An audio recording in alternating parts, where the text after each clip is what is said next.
അഖിൽ, കൂടുതൽ വിവരങ്ങളുമായി അഖിൽ. മകര വിളക്ക് മഹോത്സവം എന്നത് ഏറ്റവും പ്രധാനപ്പെട്ട ഒരു ദിവസമാണ് മണ്ഡലകാലത്തേത്. എന്തൊക്കെ വിശേഷങ്ങൾ, വിവരങ്ങൾ അവിടെ നിന്ന് പങ്കുവയ്ക്കാനുണ്ട്? ഒപ്പം തന്നെ എന്തൊക്കെ ഒരുക്കങ്ങൾ, സുരക്ഷാ സംവിധാനങ്ങൾ, ദേവസ്വം ബോർഡിന്റെ പ്രത്യേക ഇടപെടലുകൾ, അതിനെക്കുറിച്ച് പറയും.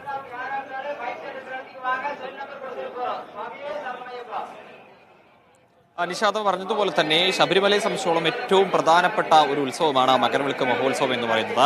ഇന്ന് വൈകുന്നേരം ദീപാരാധനയ്ക്ക് ശേഷമാണ് പൊന്നമ്പലമേട്ടിൽ മകരജ്യോതി തെളിയുക. അതിനായിട്ടുള്ള ഒരുക്കങ്ങളൊക്കെ തന്നെ ശബരിമലയിൽ ഇതിനോടകം തന്നെ പൂർത്തിയായിട്ടുണ്ട് എന്നുള്ളതാണ്. 10 പോയിന്റുകളിൽ നിന്നാണ് ഇത്തരത്തിൽ മകരവിളക്ക് ദർശനം തീർത്ഥാടകർക്ക് ലഭിക്കുന്നത്. സന്നിധാനത്ത് മാത്രമുള്ള കണക്കാണ്. ബാക്കി സ്ഥലങ്ങളിൽ, അത് നിലയ്ക്കലും പമ്പയിലും ഒക്കെ മറ്റു പ്രദേശങ്ങളൊക്കെ തന്നെ ഈ ഉയർന്ന പ്രദേശങ്ങളിൽ മകരവിളക്ക് ദൃശ്യമാവുന്ന പല കേന്ദ്രങ്ങളുണ്ട്. സന്നിധാനത്ത് ഇത്തരത്തിൽ 10 കേന്ദ്രങ്ങളാണുള്ളത്.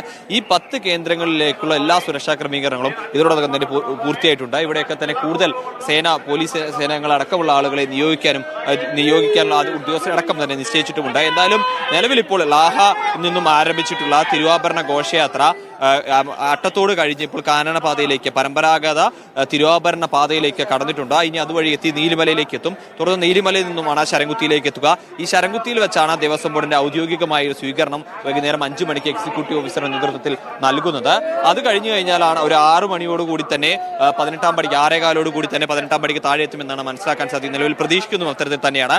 അത്തരത്തിൽ 6:15 18-ാം പടിക്ക് താഴെ എത്തി മുകളിലേക്ക് കയറിക്കൊടുന്ന് കൊടിമരത്തിന് താഴെ വെച്ച് സർക്കാരിന് വേണ്ടി ADM അതുപോലെ തന്നെ SOയും സ്വീകരിക്കും. തുടർന്ന് തന്ത്രി മേൽശാന്തി എത്തി സ്വീകരിച്ചാണ് ശ്രീകോവിലകത്തേക്ക് തിരുവാഭരണം കൊണ്ടുപോകുക. തുടർന്ന് ആ തിരുവാഭരണം ചാർത്തിയ ശേഷമാണ് ശബരിമലയിൽ മകരവിളക്ക് മഹോത്സവവുമായി ബന്ധപ്പെട്ട മറ്റ് ചടങ്ങുകളിലേക്ക് തന്നെ ഇറങ്ങുക. അന്നത്തെ ദീപാരാധന, ഇത് വൈകുന്നേരം ദീപാരാധന ഈ തിരുവാഭരണം ചാർത്തിയാണ് നടക്കുക. ഈ തിരുവാഭരണം കൂടി ചാർത്തി കഴിഞ്ഞ ശേഷമാണ് ചാർത്തിയ ശേഷം ഈ ദീപാരാധന കഴിഞ്ഞാലാണ് പൊന്നമ്പലമേട്ടിൽ മകരജ്യോതി തെളിയുന്നത്. ഇത് കാണാനായിട്ടാണ് നിരവധിയായ തീർത്ഥാടകർ ഒരു 10-ാം തീയതി മുതലൊക്കെ തന്നെ ഇവിടെ സന്നിധാനത്ത് എത്തിയിട്ടുണ്ട്. വലിയൊരു തിരക്ക് സന്നിധാനത്ത് ഇന്നും ഇന്നലേക്കുമായി അനുഭവപ്പെടുന്നുണ്ട്. ഇന്നലെ 50,000 വെർച്വലിക്ക് ബുക്കിംഗ് എങ്കിൽ 86,000-ലധികം പേർ 18-ാം പടി കയറുകയും ചെയ്തിട്ടുണ്ട്.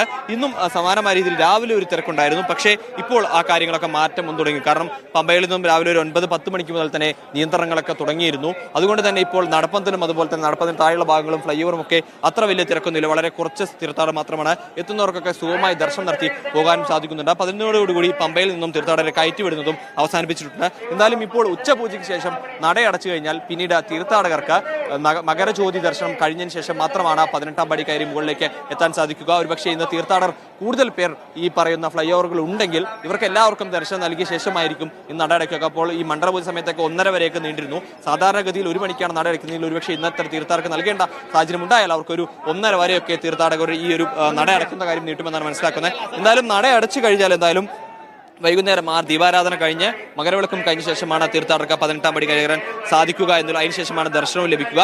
ഇന്ന് 1 മണിക്ക് ശേഷം ദർശനം ഉണ്ടാവില്ല. ഈ മകരജ്യോതി കഴിയുന്നതുവരെ തീർത്ഥാടകർക്ക് ദർശനം ഉണ്ടാവില്ല എന്നുള്ളതാണ്.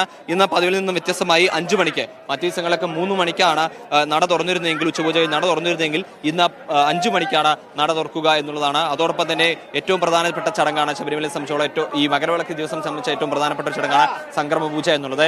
സംക്രമ സമയം, മകരസംക്രമ സമയം എന്ന് പറയുന്ന 2:46 ഇന്ന് 2:46 തന്നെ മകരസംക്രമ പൂജ നടക്കുകയും ചെയ്തിരുന്നു. അത് കൃത്യമായി തന്നെ പൂർത്തിയായി എന്നുള്ളതാണ്. അത് മറ്റ് ചടങ്ങുകൾ, പതിവ് പൂജകളാണ് ഇപ്പോൾ എന്തായാലും നടക്കുന്നത്. എന്തായാലും ഉച്ചപൂജയുടെ സമയം ആയിട്ടുണ്ട്. ഒരു 12:00 കൂടിയാണ് ഉച്ചപൂജ നടക്കുക. ആ ഉച്ചപൂജ കഴിഞ്ഞ് പതിവിൽ നടയടക്കുന്ന സമയത്തിൽ ഒരുപക്ഷെ മാറ്റം ഉണ്ടാവുമെന്നാണ്.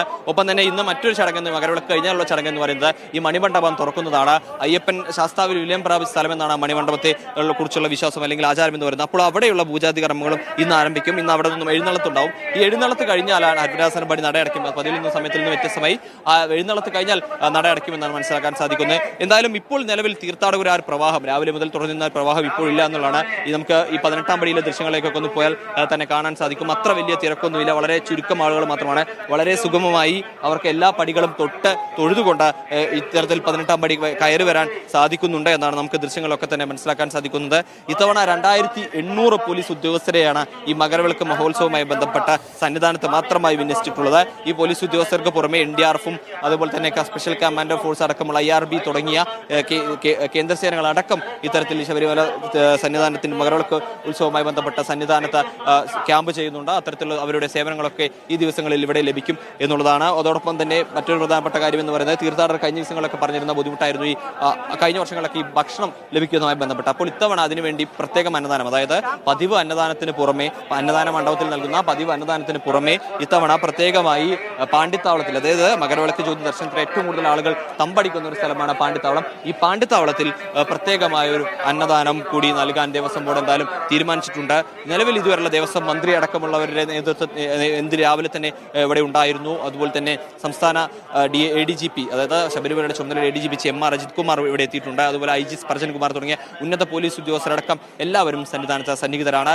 എന്തായാലും ഈ മകരവിളക്കിനായുള്ള അവസാനവട്ട കാത്തിരിപ്പ് അല്ലെങ്കിൽ അവസാന മണിക്കൂറുകളിലേക്ക് ശബരിമല കടക്കുന്നു. അതിന്റെ ഒരു ആവേശം, അതായത് തീർത്ഥാടകരുടെ തിരക്ക്, വലിയൊരു തിരക്ക്, നിരവധിയായ തീർത്ഥാടകർ ശബരിമലയിലെ പല പ്രദേശങ്ങളുമായി തമ്പടിച്ച വീടുകൾ കെട്ടി പർണശാലകൾ പണിത് ഇവിടെ മകരവിളക്ക് കാണുക, ദർശിക്കുക എന്നാണ് ഇന്നത്തെ ഭക്തരെ സംബന്ധിച്ച് ഏറ്റവും പ്രധാനപ്പെട്ട സംഗതി. അപ്പോൾ പല കേന്ദ്രങ്ങളിൽ നിന്ന് മകരവിളക്ക് കാണുക എന്നാണ്. ഇപ്പോൾ പൊന്നമ്പല മേട്ടിലാണ് ഇത് തെളിയുന്നതെങ്കിൽ ഇപ്പോൾ ഈ പല സ്ഥലങ്ങളിലിരുന്നാണ് ആളുകൾ ഇത് കാണുക. പല സ്ഥലങ്ങളിലാണ് തമ്പടിച്ചിട്ടുള്ളത്. അവിടെയെല്ലാം മതിയായ സൗകര്യങ്ങൾ, ഒപ്പം തന്നെ മതിയായ സുരക്ഷ, ഇതൊക്കെ തന്നെ ഇതിനൊക്കെ ഉറപ്പാക്കിയിട്ടുണ്ട് എന്ന് ദേവസ്വം ബോർഡ് അറിയിക്കുന്നുണ്ടോ?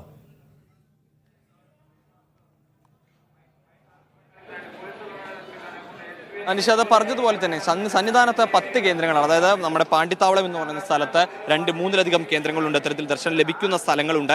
അതോടൊപ്പം തന്നെ കൊപ്രക്കളത്തിൽ ദർശനം ലഭിക്കുന്ന ഭാഗങ്ങളുണ്ട്.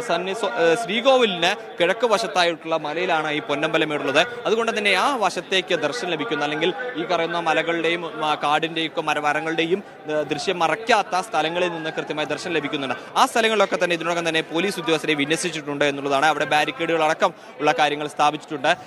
ഒരു തിരക്ക് വന്നാലും, അതായത് ആ ഓരോ സ്ഥലത്തും ഒരുപക്ഷെ 1000-ലധികം തീർത്ഥാടകർ ഒന്നിച്ച് തമ്പടിച്ച് നിൽക്കുന്ന ഒരു കാഴ്ചയായിരിക്കും നമുക്ക് കാണാൻ സാധിക്കുക. ഈ അരവണ കേന്ദ്രത്തിന് മുൻപിലൊക്കെ തന്നെ നിരവധിയായ തീർത്ഥാടകത്തിൽ തടിച്ചുകൂടി നിൽക്കുന്നു എന്നുള്ളതാണ് ശബരിമലയെ സംബന്ധിച്ചോളം ഈ മകരവിളക്ക് ദർശന സമയത്ത് തീർത്ഥാടകർ ഉണ്ടാവുക.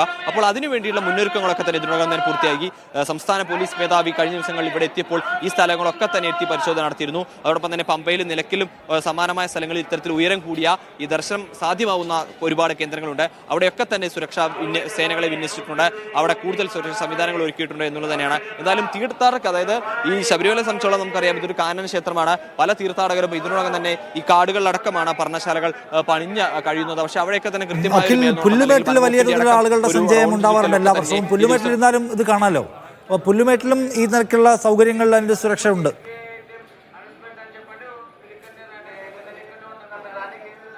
തീർച്ചയായും. അതായത് പുല്ലുമേട്ടിലേക്ക് കൃത്യമായ നിയന്ത്രണങ്ങൾ, അതായത് ശബരിമലയിൽ നിന്നും സാധാരണ ദിവസത്തിൽ പറഞ്ഞുവിടുന്ന പോലെ തന്നെ തീർത്ഥാടകർക്ക് മുകളിലേക്ക് കയറിപ്പോവാൻ, സന്നിധാനത്തു നിന്നും പുല്ലുമേട്ടിലേക്ക് കയറിപ്പോവാൻ, അവിടെ തന്നെ ഇന്ന് വലിയൊരു തിരക്ക് പുല്ലുമേട്ടിലേക്ക് കയറിപ്പോവാനായിട്ട് തീർത്ഥാടകരുടെ ഉണ്ട് എന്നാണ് നമുക്ക് വനംവകുപ്പ് ഉദ്യോഗസ്ഥരുമായൊക്കെ സംസാരിക്കുമ്പോൾ അറിയുന്നത്. ഒപ്പം സത്രത്തിൽ നിന്നും നിരവധിയായ തീർത്ഥാടകർ പുല്ലുമേട്ടിലേക്ക് എത്തും. ഇവിടെ നിന്നും പുല്ലുമേട്ടിൽ നിന്നും നോക്കിക്കഴിഞ്ഞാൽ നമുക്ക് സന്നിധാനവും കാണാം, അതുപോലെ തന്നെ മകരജ്യോതി ദർശനവും കാണാം. മകരജ്യോതി ദർശനം വളരെ വ്യക്തമായി തന്നെ, അല്ലെങ്കിൽ കൃത്യമായി കാണാൻ കഴിയുന്ന ഒരു പ്രദേശമാണ് പുല്ലുമേട് എന്ന് പറയുന്നത്. അവിടേക്കും നിരവധിയായ തീർത്ഥാടകരാണ് ഇത്തവണ എത്തിക്കൊണ്ടിരിക്കുന്നത് എന്നുള്ളതാണ്. അവിടെ അതിനുവേണ്ടിയുള്ള സജ്ജീകരണങ്ങളൊക്കെ തന്നെ വനംവകുപ്പിന്റെ നേതൃത്വത്തിലടക്കം നിശ്ചയിച്ചിട്ടുണ്ട്.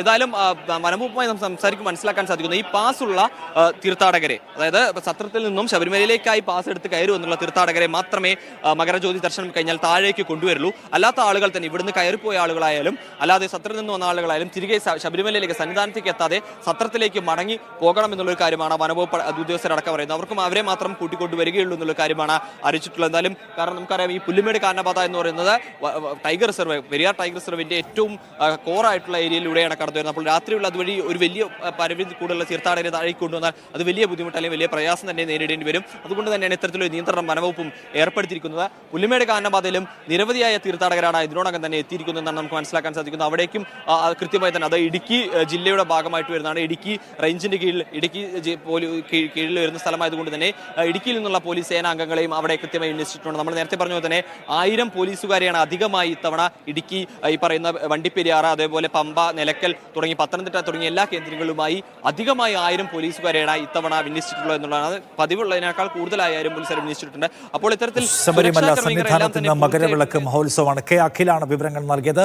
മകരജ്യോതി ദർശനത്തിനായി ആയിരക്കണക്കിന് തീർത്ഥാടകർ അവിടെ എത്തിയിരിക്കുന്നു. എല്ലാവർക്കും വേണ്ടിയുള്ള ക്രമീകരണങ്ങൾ പൂർണ്ണമാണെന്നാണ് അഖിൽ റിപ്പോർട്ട് ചെയ്യുന്നത്.